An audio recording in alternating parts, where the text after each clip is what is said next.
Mantap. Tenang aja Gus. Ya kan? Ini ngomong apa lagi nih? Ribu lagi nih. Udah biar aja. Biar dunia tahu ya kan. Jadi kita ini Gus, sekarang ini nyengir aja ada duitnya Gus. Iya Kanjeng. Oke. Nyengir aja ada duitnya gitu. Iya. Karena apa? Karena Allah Subhanahu wa taala. Amin. Jadi kalau orang yang terhina itu Gus, ya kita harus bersabar. Tapi Iya. ketika kita bersabar tetap dihina, kita hajar mereka Gus. Siap. Kita habisin sampai ke akarnya gitu. Siap Senopati. Gitu. Siap. Jadi jangan mau ngalah. Ngalah itu ada batasnya. Bohong kalau ngalah nggak ada batasnya. Karena ini kasus yang kita tangani ini udah merambah kemana-mana. Sudah bukan saja membahas masalah pesulap merah ya. Oh iya. Tapi udah banyak aspek ya, yang masuk dalam perkara ini. Karena semua gerak-gerik kita, gerak-gerik saya khususnya di dalam media sosial ini selalu dipantau gitu loh. Saya lagi ngebahas apa, dikaitkan lagi dengan kasus pesulap merah. Pak. Ya, contoh kemarin, pengangkatan saya sebagai Panglima Salatin. Saya diangkat oleh lembaga Salatin, Asyiro Ajahro kan. Saya diangkat, saya bukan keinginan sendiri kan. Mereka menganggap saya keluarga Sultan, keluarga ya bukan Sultan tapi keluarga Sultan, dan layak katanya untuk menjadi juru bicara para Sultan yaitu Panglima. Saya menerima gitu kan. Nggak ada kaitannya juga dengan Marcel Radival. Dikait-kaitkan, dijahit lah, digabung-gabungkan begini. Ya itulah resiko kalau orang udah ganteng Gus. Eriko Guterres. Iya, sampean itu udah ganteng sekarang ini Gus, sudah jadi artis ya. Alhamdulillah saya udah ditawari beberapa iklan termasuk main film ya gara-gara masalah ini kan gitu. Ya kita ambil berkahnya aja Gus. Insyaallah. Karena setiap orang yang telah dijalimi Gus, kita mengalah. Posisi sujud aja ya, ibaratnya. Posisi sujud. Tetapi Rasulullah juga ketika kita dijalimi tidak boleh juga kita mengalah terus. Harus menunjukkan. Makanya dibutuhkan Khalid bin Walid. Betul. Seorang mantan preman tapi menjadi pedang Allah, dapat kehormatan yang luar biasa. Khalid bin Walid. Padahal masalah yang lain-lain keagamaan kalah dengan sahabat yang lain, tapi beliau nggak kalah mulia karena keberaniannya, jihadnya, ghirahnya. Khalid bin Walid menjadi pedang Allah ya. Pedang Allah. Padahal beliau bekas musuhnya Rasulullah SAW. Dan memang bekas preman. Ya. Bekas preman. Tapi martabatnya diangkat oleh Allah. Luar biasa. Karena dia menyelamatkan panji Rasulullah pada saat perang ya. Dan belum pernah kalah dalam perang. Jadi pada saat itu peperangan ya, dari mulai perang Mut'ah sampai ke perang Badar dan Uhud. Nah, pertama bahkan sampai Romawi. Pertama tuh perang Mut'ah. Khalid bin Walid kalau nggak salah ya bacaan saya itu. Di sana itu belum menjadi barisan Rasulullah sebenarnya beliau itu. Belum. Bahkan penentang Rasulullah ya kalau nggak salah ya. Sampai perang Uhud. Masih menjadi penentang Rasulullah. Beliau itu akhirnya tertarik dengan perjuangan Rasulullah SAW, baginda Nabi ya. Betul. Sehingga ketika 3 panglima Rasul yang ditebas tangannya, terbunuh di medan laga, hampir jatuh itu panji Rasulullah atau bendera Rasulullah, bendera La ilaha illallah Muhammad Rasulullah, jatuh ke tanah, ditangkap oleh Khalid bin Walid. Nah mulai dari itulah Khalid bin Walid menjadi pedang Allah Subhanahu wa taala, dan akhirnya dia yang nggak tahu mungkin membelot atau gimana, akhirnya membela Rasulullah SAW sampai pembebasan Romawi beliau. Yang Romawi bagian wilayah Sam, Tabuk. Oh gitu ya? Beliau. Dan beliau menyimpan rambut Rasulullah di dalam penutup kepalanya. Selalu menang dengan lantaran pakai rambut Rasulullah itu. Lantaran karomah atau syafaat dari Nabi Allah Muhammad SAW ya. Betul. Itulah yang makanya bilang tadi. Kenapa cerita-cerita Rasulullah SAW, baginda Nabi Allah Muhammad SAW itu tidak diceritakan tentang kekebalan Nabi Allah Muhammad SAW, karena memang permintaan beliau sendiri. Gitu loh, menurut yang saya baca. Permintaan beliau sendiri agar tidak tidak ujub, tidak sombong. Agar pasukannya tidak sombong. Bukan berarti ilmu kebal itu tidak ada gitu. Banyak. Kan sudah saya ceritakan. Berjalan sahabat-sahabat, kumpulan sahabat Nabi aja melewati laut juga ada. Berkuda. Betul. Siapa tuh Gus? Banyak. Ceritakan Gus. Banyak kayak Sa'ad bin Abi Waqqas dan pasukannya. Itu tidak satu sahabat saja, tapi banyak sahabat naik kuda di atas air. Di atas air ya, naik kuda di air. Disaksikan banyak orang. Tidak ada satu orang itu. Nah, tidak ada satu sahabat. Makanya kalau andaikan aja pada saat itu ada pesulap ya, seperti pesulap merah, itu pasti dibilang trik Gus. Pasti dibilang trik gitu loh. Makanya sulit untuk menjelaskan orang-orang seperti si Marcel ini dengan pengikut-pengikutnya, dengan jamaahnya, kalau kita tidak berdasarkan akli gitu kan. Betul. Bahkan nanti ada yang ngomong itu kan zaman sahabat. Siapa bilang Pangeran Diponegoro menyeberangi rawa pening itu dalam loh, bukan kayak rawa di Jakarta ini loh, dalam. Ya pakai ilmu itu juga. Peringanan tubuh ya Gus, menyeberang pakai jalan kaki gitu Gus ya. Iya, naik kuda, menyeberang naik kuda ya. Iya, Masya Allah. di belakang dikejar Belanda. Dan pengkhianat pribumi, pengkhianat tapi yang pribumi ya.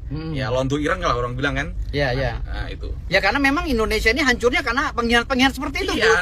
Gampang dibayar, yang penting ada yang bayar, betul. Bayarannya lebih tinggi, dia bernyanyi untuk sana sini. Betul. Gitu loh. Betul. Model-modelnya ya kayak model-model kemarin nih yang ikut kita ya kan, siapa si Jindan ya kan? Oh, gitu. Udah ngeliat duit lupa daratan gitu. Iya.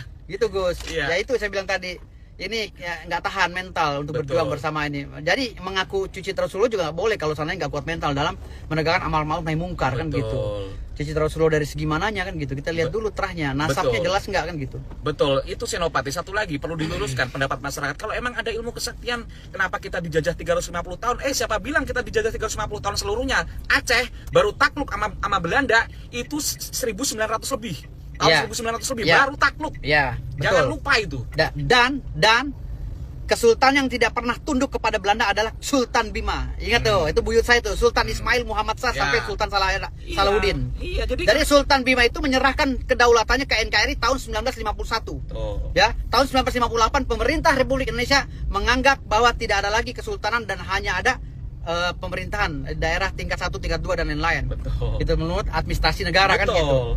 Betul. Artinya di sini banyak penyimpangan yang andaikan. Kenapa saya nggak mau mengaku sultan saat ini, walaupun gelar saya ada sultan juga, gitu kan? Kenapa saya nggak mengaku? Saya mengikuti aturan pemerintah. Karena tahun 1958 kesultanan itu sudah tidak ada, gelar sultan itu sudah tidak boleh gitu loh. Hanya saja cicit dan cucunya ini tercatat sebagai keturunan sultan. Gitu loh. Dan kemarin juga saya diangkat sebagai panglima Asatin. Saya diangkat sebagai panglima Asatin. Saya bilang, saya bukan sultan. Saya hanyalah cicit kandung dari seorang sultan. Sultan Bima, boleh dicek di sana, makamnya pun ada. Itu hanya cicit kandung, bukan sultan. Jadi kalau ada orang yang mengaku-ngaku zaman sekarang ini artinya melanggar peraturan pemerintah. Kan gitu. Tidak boleh mengaku seorang sultan karena kita mengakui kedaulatan negara kesatuan Republik Indonesia. Gitu. Betul. Masalah panglima tadi, senopati. Kenapa saya mengistilahkan bahasa lain itu adalah senopati ya? Logo. Gue Sherlock ya. Senopati di medan perang. Perang sekarang kan bukan perang fisik, tapi perang sea war, perang asimetris. Ke kantor gue. Dan itu memang pas buat senopati. Senopati dalam peperangan, pengawal Bayangkara daripada keturunan Fatimah Zahra. Dan itu yang antum yang dapat itu kehormatan itu dari. Makanya gini, orang protes katanya gue ini nggak pantas. Dan memang gue bilang gue nggak pantas karena sifat gue, bentuk gue begini gitu. Tetapi dia antar itu SK untuk gue, ya, agar gue itu menjadi panglima Asatin Asiro Ajahro gitu. Makanya gue terima karena amanah itu. Dan kenapa momentumnya pas, Senopati? Kemarin barusan terjadi pembakaran kitab tafsir di Jawa Barat. Masya Allah. Lembaga LTNNU protes. Kenapa ini bersamaan dengan adanya paham-paham neo Wahabi dengan materialisme ini sampai seperti itu? Pembakaran kitab tafsir.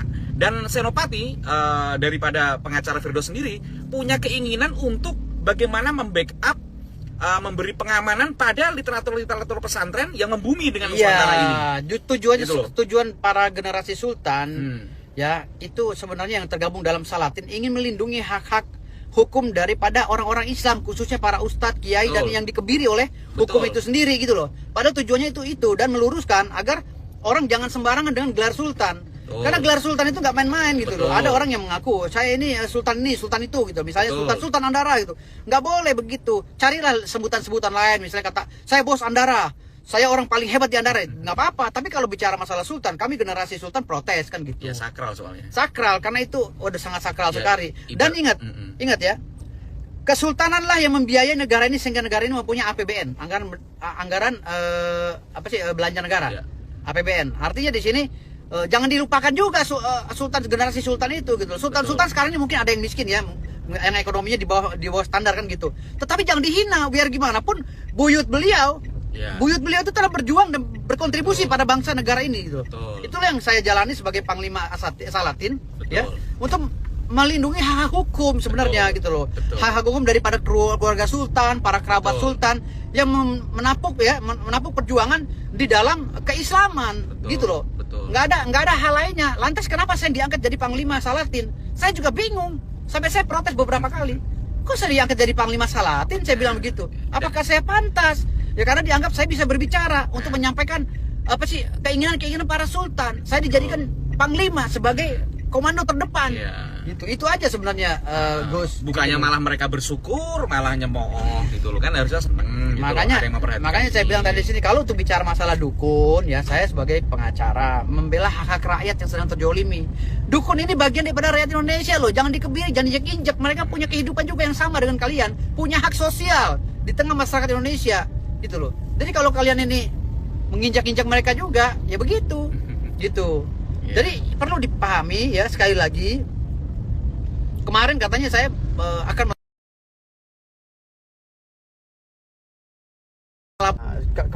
akan melaporkan Raffi Ahmad Sultan Andar. Tidak, bukan melaporkan. Saya mengumpamakan, bukan melaporkan Raffi Ahmad atau Andre Taulany, tapi saya sedang mengumpamakan ketika ditanya oleh wartawan. Gitu loh perumpamaannya. Ada yang mengaku Sultan Andara seperti Raffi Ahmad. Kalau bisa jangan lewat sana. Karena ini anak sekolah, London School. Jadi misalnya Raffi Ahmad atau Andre Taulany gitu, pakai nama Sultan janganlah gitu loh. Tapi kalau kita tegur sekali dua kali masih begitu juga, ya udah kita somasi kan gitu. Kita itu kan acara hukum kan gitu. Hukum acaranya kita laksanakan. Bukan mau melaporkan, bukan. Tetapi kalau masih ngeyel dan masih menghina, itu tugas saya sebagai Panglima Salatin. Ingat ya, hanya organisasi Salatin gitu ya. Bukan berarti saya mewakili nama sultan-sultan lain ya. Salah kalau saya mewakili nama sultan lain, karena saya hanya mewakili sultan-sultan yang telah masuk ke dalam lingkup Salatin, lembaga Salatin ya. Artinya di sini ada juga organisasi-organisasi para sultan ya. Tetapi yang masuk dalam lembaga Salatin ini tidak sembarangan. Harus benar-benar orang yang diteliti sejarahnya, terahnya, yang benar-benar cicit atau cucu dari kesultanan. Jadi jangan sampai nangis darah pun kalau ngaku sultan di lembaga Salatin, kalau nggak ada nasabnya nggak bakal tercatat, nggak boleh. Gitu, nggak boleh.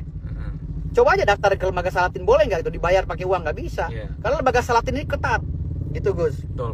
Artinya di sini saya meluruskan. Betul. Nah tapi di zaman yang penuh fitnah ini, mungkin sudah layaknya lah kita sebagai generasi sultan ini turun untuk meluruskan, ya kan? Karena memang kita dikenal juga zaman dulu kenapa perjuangan itu sampai bisa memenangkan ya. Memenangkan ini karena kita melalui doa-doa dan ridho Allah SWT. Bukan kekuatan apa, tapi kekuatan Allah SWT. Betul. Gitu. Dan keinginan Senopati ya, maaf saya manggil pengacara Koboi Senopati dalam bahasa budaya saya sebagai orang Jawa. Iya. Para kiai-kiai itu jangan lupa mereka itu keluarga keraton juga. Iya. Nah, ya para kiai kebanyakan, saya nggak bilang semuanya ya, kebanyakan tuh juga memiliki darah priai, darah ningrat. Raden segala macam, itu tuh fakta sejarah nggak bisa dilupakan. Makanya dengan adanya Senopati pengen bagaimana untuk memperhatikan ilmu metafisika di pesantren segala macam, dalam hal ini tentunya ilmu santri ya, memahami dukun harus jelas nih, dukun hitam atau dukun putih. Saya kira itu pas karena bersamaan kemarin aja ada generasi milenial, oknum generasi milenial membakar kitab tafsir, naudzubillah. Katanya harus langsung ke Quran. Nah, itulah tugas Salatin nanti. Ketika ada orang-orang yang kurang ajar dengan Islam, saya akan turunkan pasukan saya. Jangan macam-macam sama Islam. Itu aja. Itu tugas saya sebagai Panglima Salatin. Islam yang moderat ya. Islam yang memang Islam. Gitu. Yang Islam yang sebenarnya. Bukan juga teroris. Bukan teroris maksudnya. Kita anti teroris. Ya, wasatiyah ya. Oke. Assalamualaikum warahmatullahi wabarakatuh. Waalaikumsalam. Shallu ala Nabi. Allahu Akbar. Allahu Akbar. Viral lagi. Gimana ini?